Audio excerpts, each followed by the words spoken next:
Hello everyone, this is Meenakshi Rana. In this video, I am going to explain you history of class 7th, chapter 2, New Kings and Kingdoms. So let's start. The 17th century saw the emergence of many dynasties. One group of people who became important in this period were the Rajputs, a name derived from Rajputra, the son of a ruler. 17th century में कई राजवंशों का उदय हुआ। इस period में लोगों का एक group जो इम्पोर्टेंट था वो थे राजपूत। राजपूत नाम राजा के पुत्र राजपुत्र से लिया गया था। 8th और 14th सेंचुरीज के बीच इस टर्म को जनरली योद्धाओं के एक समूह के लिए लागू किया गया था जिन्होंने क्षत्रिय जाति के स्टेटस का दावा किया था। इस टर्म में न केवल सोल्जर्स और कमांडर्स शामिल थे बल्कि पूरे उपमहाद्वीप में अलग अलग राजाओं की सेनाओं में सेवा करने वाले सैनिक और कमांडर भी शामिल थे। शिष्टाचार का आचरण, अत्यधिक वीरता और निष्ठा की भावना ये वे गुण थे जो राजपूतों को उनके कवियों द्वारा दिए गए थे। गुर्जर प्रतिहार, राष्ट्रकूट, पलाश और चौहान इस पीरियड के मेजर रूलर्स थे। Economic and administrative system under the Rajputs 800 to 1200 AD. The economic and administrative organization of the Rajputs was based on the medieval feudal system. राजपूतों का आर्थिक और प्रशासनिक संगठन मध्यकालीन सामंती व्यवस्था पर आधारित था। सामंतवाद एक ऐसी प्रणाली थी जिसके अंडर लोगों ने किराए के बजाय सेवाओं के बदले लैंड ली। इस सिस्टम में राजपूत किंगडम को जागीरदारों द्वारा छोटे छोटे जागीरों में डिवाइड कर दिया जाता था जो मोस्टली किंग से रिलेटेड होती थी। वे किसानों से फिक्स्ड एनुअल रेवेन्यू लेकर राजा को देते थे। आर्मी भी उनके कंट्रोल में होती थी। वे आवश्यकता के समय राजा को मिलिट्री सर्विस भी देते थे। Look at the next para. But Jagirdars often quarreled with each other. There was no political unity and the whole of northern India was divided into small principalities. लेकिन जागीरदार जो होते थे वो अक्सर एक दूसरे से झगड़ा करते रहते थे। कोई राजनीतिक एकता नहीं थी और पूरा नॉर्दर्न इंडिया छोटी रियासतों में डिवाइड था। राजा पूरी तरह से उन जागीरदारों पर डिपेंडेंट रहता था जो महान वैभव में रहते थे। गांव का जो प्रशासन होता था वो गांव के ही एक हेडमैन द्वारा चलाया जाता था। ग्राम पंचायत उनके काम में हेल्प करती थी। The source of income of the state and trade. Land revenue was the chief source of income of the state. Land revenue state की मेन सोर्स ऑफ इनकम होती थी। यह भूमि की उपज के 1/6 से लेकर 1/10 पार्ट तक वसूला जाता था। अदर सोर्सेज ऑफ इनकम जो थी वो कमर्स और ट्रेड पर लगाए गए टैक्सेस थे। कस्टम्स या इंपोर्ट ड्यूटीज और इनलैंड ट्रांजिट ड्यूटीज ये भी आय के अन्य स्रोत होते थे। Commerce and trade were in a flourishing stage. From the 10th century onwards, India had a brisk trade with the Mediterranean world and the countries of West Asia.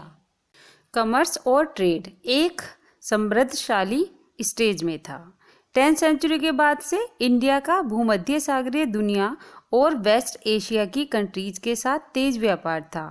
Indian goods जो थी वो साउथ अफ्रीका में भी बेची जाती थी। Traders और merchants को उनके हितों की रक्षा के लिए ग्रुप में संगठित किया गया था। एज अ रिजल्ट इंडिया बहुत रिच हो गया और किंग्स जो थे उन्होंने लोगों के लिए रेस्ट हाउसेज और धर्मार्थ संस्थानों का निर्माण करवाया। Army. The Rajput army was composed of infantry, cavalry and some corps of elephants. Sometimes these elephants became the great source of weakness rather than strength. Rajput army पैदल सेना, घुड़सवार सेना और हाथियों के कुछ दल से बनी थी। कभी कभी ये हाथी ताकत के बजाय कमजोरी के ग्रेट सोर्सेज बन जाते थे। राजपूतों को युद्ध का बड़ा शौक था। वे वास्तव में साहसी और देशभक्त होते थे, लेकिन उनमें ज़्यादा राजनीतिक अंतर्दृष्टि नहीं थी जिसकी वजह से उनका पतन हुआ। Now we will discuss about Rajput society and customs. Caste system. Caste system was the backbone of the Rajputs. Out of the four main castes, many subcastes sprang up during this period. Caste system राजपूतों की backbone थी।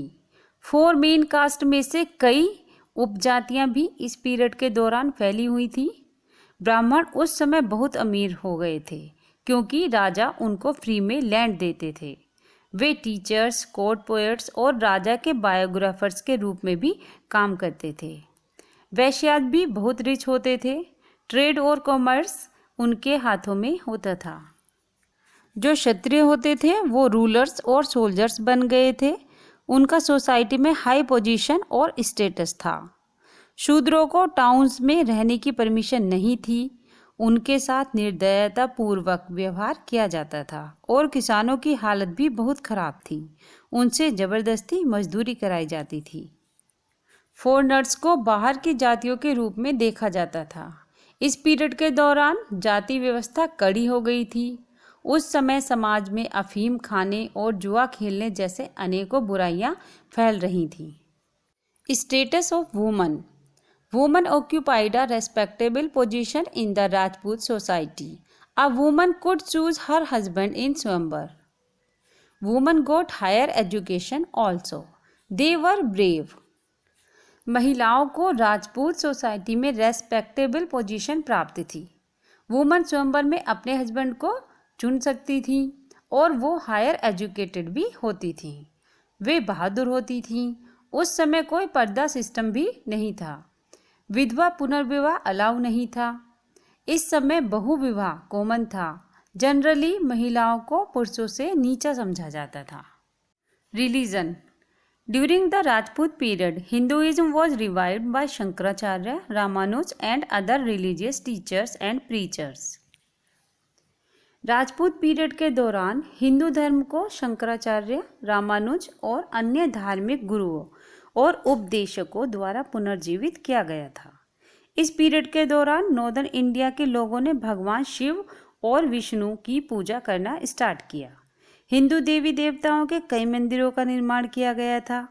लोगों ने होली, दीपावली और दशहरा जैसे festivals को celebrate करना start किया। उन्होंने महाभारत और रामायण जैसी धार्मिक बुक्स भी पढ़नी स्टार्ट की। एज अ रिजल्ट भक्ति मूवमेंट फैल गया, जिसके कारण जैन और बौद्ध धर्मों को एक बड़ा झटका लगा। इसके अलावा राजपूत युद्ध के शौकीन होते थे। उन्होंने बौद्ध धर्म और जैन धर्म के मूल सिद्धांतों को नहीं अपनाया, जैसे अहिंसा। Literature and growth of Indian languages. Rajput rulers patronized education, literature and many Indian languages during their period.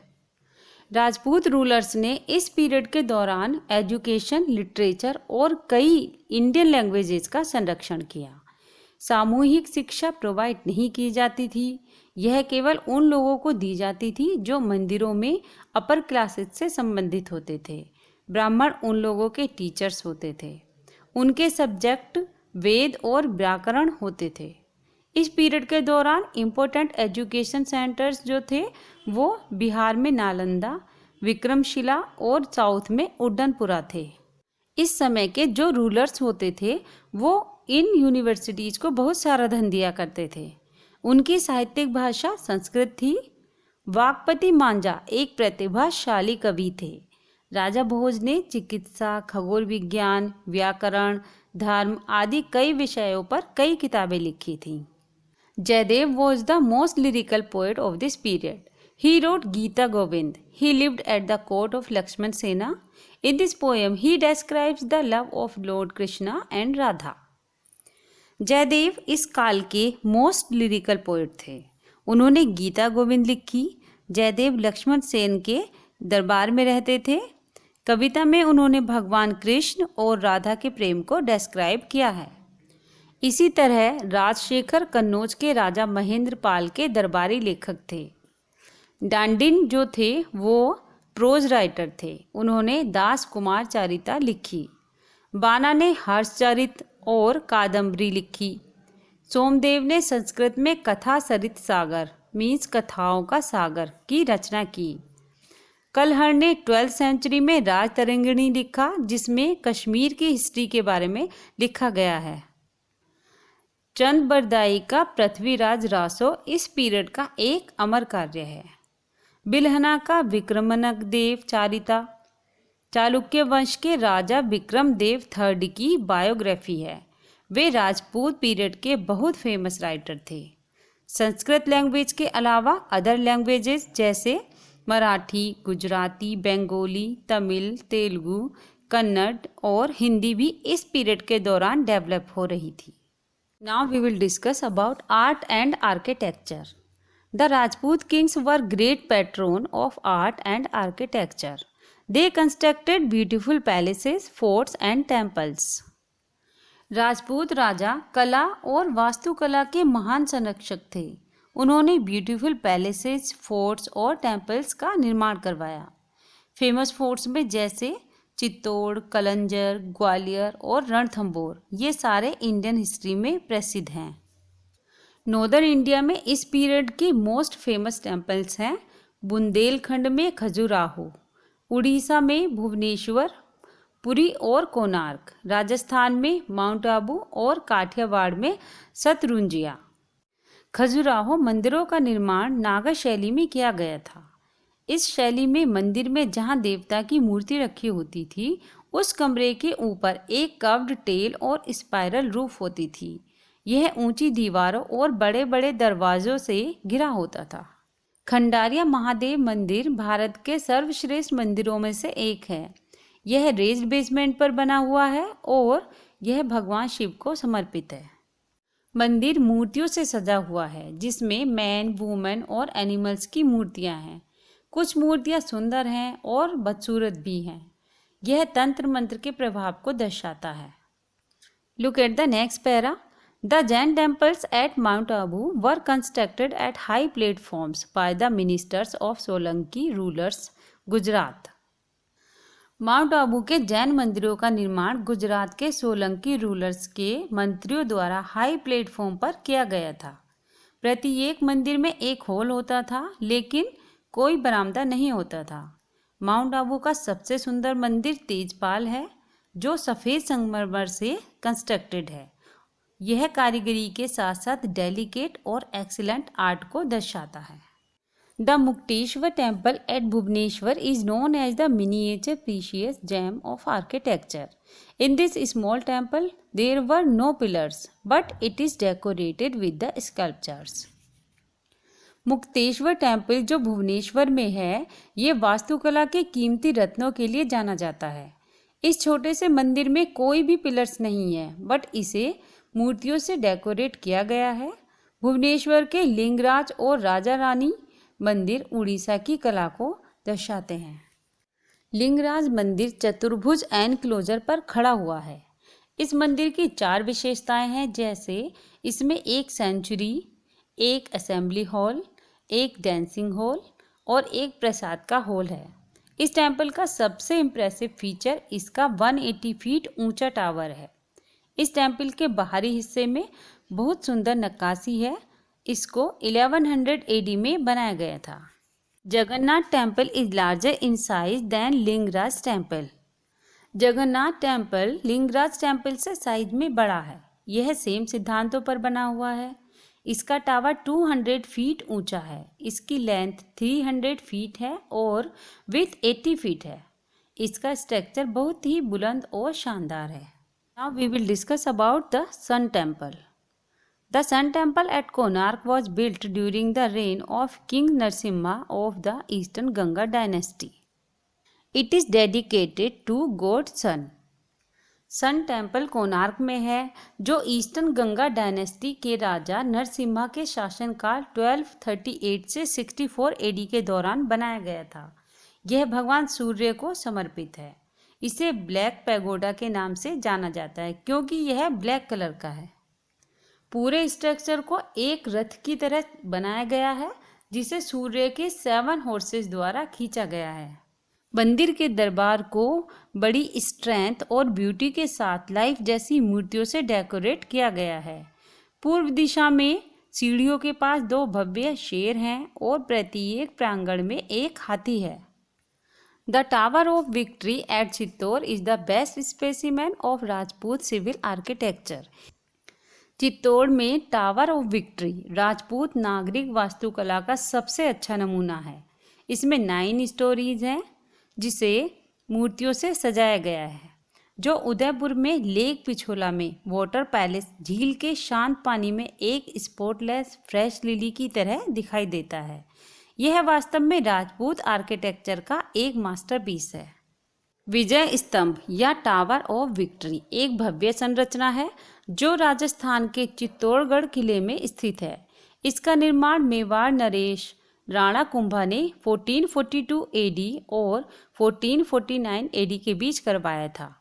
Mahmood Khilji के नेतृत्व में मालवा और गुजरात की संयुक्त सेनाओं पर अपनी जीत का स्मरण करने के लिए। यह भगवान विष्णु को समर्पित है और यह 37.19 मीटर ऊंचा है।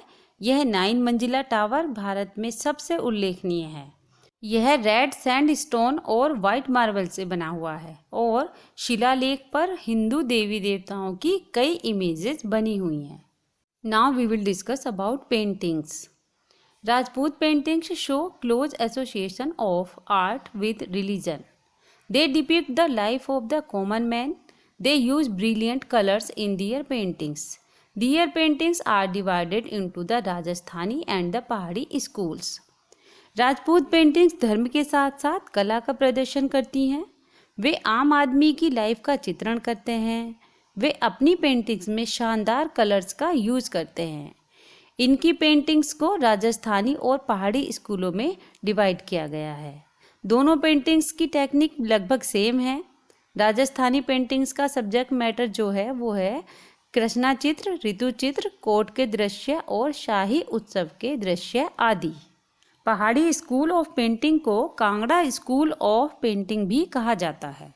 यह स्कूल कई छोटे स्कूल्स में डिवाइड है, जैसे कांगड़ा, गुलेर, चंबा और बसोली।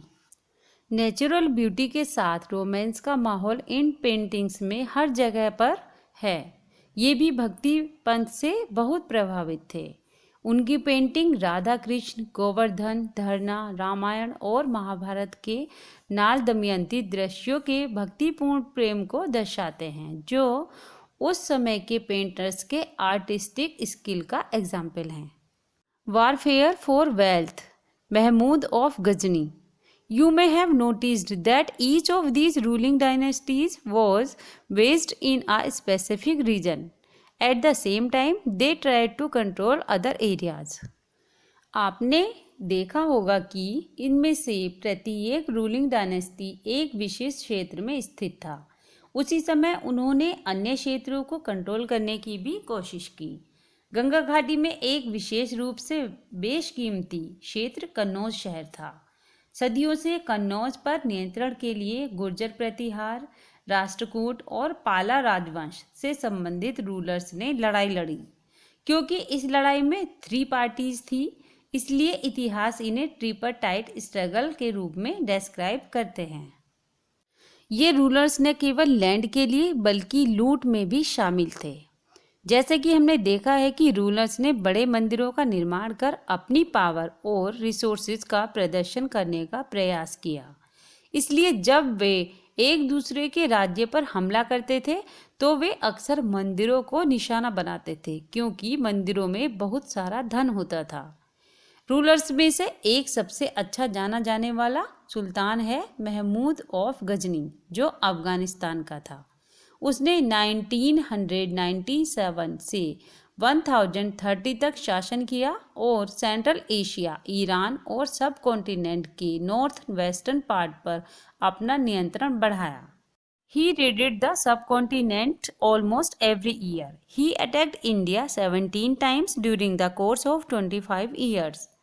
वह लगभग हर साल उपमहाद्वीप में छापा मारता था।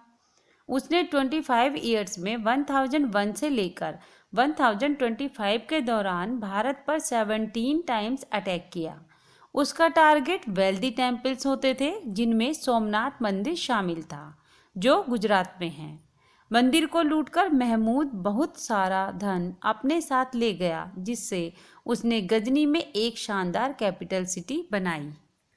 सुल्तान महमूद को उन लोगों के बारे में और अधिक जानकारी प्राप्त करने में इंटरेस्ट था जिन्हें उसने जीत लिया था, और उसने अल बिरूनी नामक एक विद्वान को सब कॉन्टिनेंट का खाता लिखने का काम सौंपा।